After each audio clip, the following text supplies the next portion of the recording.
ใช้ชีวิตก็เปรียบเทียบนี้ตลอดเลย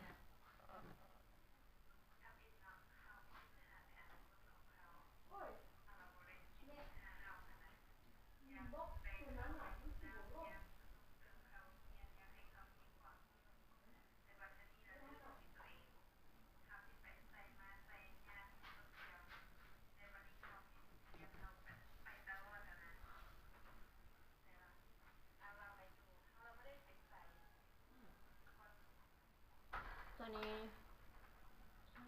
เรายังวรรณคดีประวัติศาสตร์ภูมิศาสตร์วรรณคดีประวัติศาสตร์ภูมิศาสตร์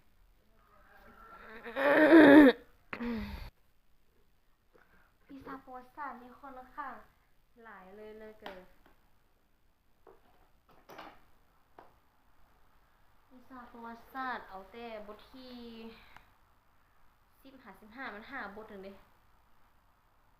ยังไปใกล้เตียนเข้าไปใกล้เจี้ยหรอเขียนเจี้ยเข้าไปแล้วมันน้อยเดี๋ยวมัน5บทหนึ่งนะน่าจะเอามือถือไว้บนนี้ประวัติศาสตร์มีทั้งหมด5บทสอบประวัติศาสตร์เลยก็ยังไปวิชาภูมิศาสตร์